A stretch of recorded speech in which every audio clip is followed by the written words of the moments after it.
Bago ko umpisahan ang pagluluto nito guys, hindi to yung authentic na pansit batil patong guys ha. Ito yung paraan ko din sa pagluluto. Pero napakasarap nito guys. Ito yung pansit batil patong na ninuluto ko na paborito dito sa bahay guys. Gustong gusto nila inuulam sa kanin. Inuulit ko lang, hindi to yung authentic na pansit batil patong na niluluto ng mga taga Isabela. Pero guys, panalo to. 1/4 kilo pork giniling, i-marinate lang natin sa 5 kutsarang toyo, 3 kutsarang suka, i-marinate sa loob ng 20 minutes guys. Dahil napakamura ngayon ng pichay, 2 tali yung gagamitin natin, ikat lang natin ng ganyang kalalaki. 1/4 kilo na tauge, 200 grams na pansit canton, 2 itlog, batihin lang natin. Ilabas yung pang malakasang kawali, maglagay lang ng kaunting mantika, painitin, sibuyas, gisahin ng maigi, paminta, bawang agad, gisahin ng maigi, papalabasin natin yung masarap na aroma, ilagay yung minarinate nating giniling, timplahan ng chicken powder, gisahin ng maigi hanggang matuyuan, hanggang matosta siya guys, yung ganyang pagkatosta guys, pwede na yan. Tapos hanguin lang natin, isit aside, tapos ilagay yung tauge, timplahan ng asin, saka gisahin ng maigi, takpan, lutuin natin sa loob ng 3 minuto. Maraming salamat nga pala sa ating mga followers sa palagi niyong panonood. Mag-ingat po kayo palagi dyan kung saang lugar man kayo. Yung ganyang pagkaluto sa tauge, yung medyo crunchy pa siya guys. Hanguin natin agad guys, tapos isit aside natin. Maglagay tayo ng 1.5 litrong tubig, chicken powder, toyo, saka kaunting asin. Take note lang guys, kung wala kayong available na chicken powder sa bahay nyo, pwede kayo gumamit ng Knorr na fork. Kapag kumulo, ilagay yung pansit canton, magbasag tayo ng itlog, lutuin natin yung pouch egg sa loob ng 3 minuto, ilagay natin yung pichay. Pagkalipas ng 3 minuto, hanguin muna natin yung pouch egg, yung masarap guys, yung malasado pa siya. Tapos ilagay na natin yung binating itlog, lutuin lang natin sa loob ng 1 minuto, saka natin hanguin yung sabaw guys. Dahil 3 kami ang kakain, 2 mangkok na sabaw ang kinuha ko guys. Lutuin natin ulit yung pansit canton, haluin natin hanggang matuyuan, pero wag natin i-overcook. Yung ganyang pagkaluto lang guys, pwede na yan. Tikman nyo din guys bago nyo hanguin yung pansit canton. Kapag medyo al dente yung pansit canton, pwede na yan. Yung ganyang pagkaluto, ganyang pagkatuyo, napakalasa niyan guys. Ito yung pansit batil patong na niluluto ko dito sa bahay guys, na bagay talaga sa kanin. Ito yung exciting part dahil malapit na tayo kumain. Ipatong lang natin yung pork giniling, ilagay na rin natin yung ginisang tauge, ilagay sa itaas yung pouch egg, tapos dagdagan pa natin ng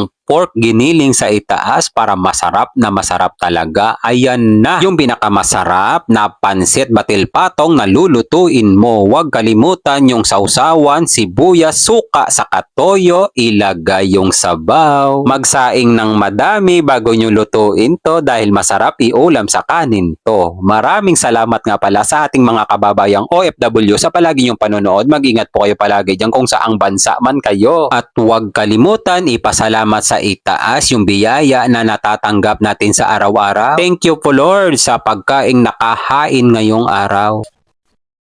Napakasarap nito oh. Kuha din tayo ng poached egg. Sausawan. Yan guys.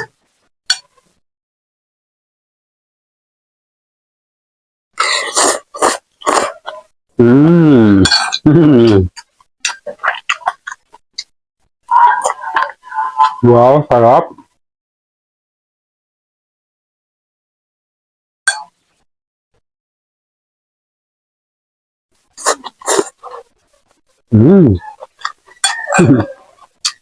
Sarap guys.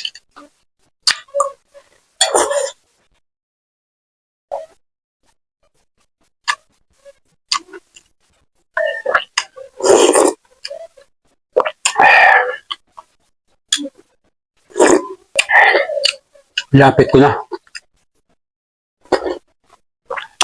Grabe, sarap ng sabaw.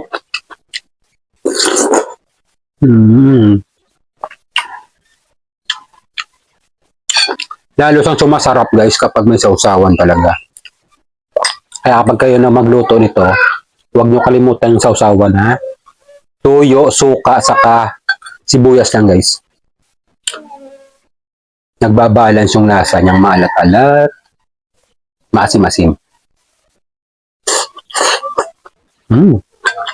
Grabe guys.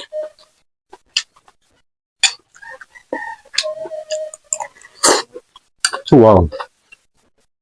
Napakasarap, kampiyon. Kainin na agad guys. Mapapasarap talaga kayo sa kain.